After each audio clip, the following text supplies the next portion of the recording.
बिस्मिल्लाह वस्सलातु वस्सलामु अला रसूलिल्लाह। सवाल हमारे पास है कि क्या उशर निकालना ये वाजिब है, और अगर फ़र्ज़ करें किसी शख्स की 100 बोरी गंदम हुई है, 100 बोरी गंदम हुई है, तो इसमें से कितना उशर निकालें? देखिए, उशर निकालना वाजिब है, और इसकी जो फ़र्ज़ियत है ये कुरान से, अहादीस से, इजमा से और क़ियास से साबित है, और इस पर बेशुमार दलाइल मौजूद है। बुखारी शरीफ में हदीस मौजूद है कि नबी करीम अलैहि सलाम ने फरमाया कि जिस ज़मीन को चश्मों और बारिश के पानी से सैराब किया गया हो तो उसमें 10वां हिस्सा वाजिब है, और जिसको जनवर पर पानी लाकर सैराब किया गया हो तो उसमें निस्फ यानी 20वां हिस्सा ये वाजिब है। मफ़हूम अर्ज़ किया।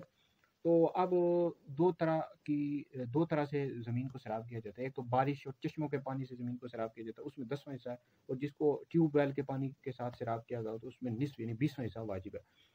तो औशर निकालना वाजिब है, अगर कोई नहीं देता तो गुनहगार है। यानी ज़मीन जो भी उगाती है, जैसे गंदम है या दीगर जो चीज़ें होती हैं, उसमें औशर निकालना वाजिब होता है।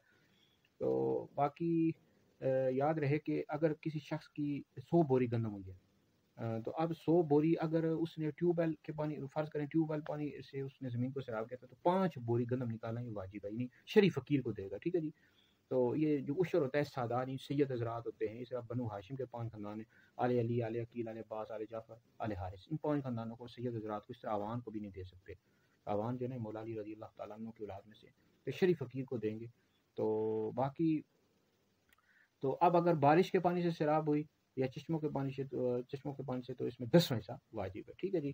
तो बाकी उशर के हवाले से अगर मज़ीद आपने कोई मालूमात हासिल करें, नीचे कमेंट्स में आप सवाल भी कर सकते हैं, और इस हवाले से मेरा फतवा भी है, मुफ्ती दानिश हैदरी बरेलवी, उर्दू में आप लिखेंगे तो फेसबुक है, वहाँ मेरा फतवा भी मौजूद होते हैं, वहाँ आप फतवा पर मुताला कर सकते हैं।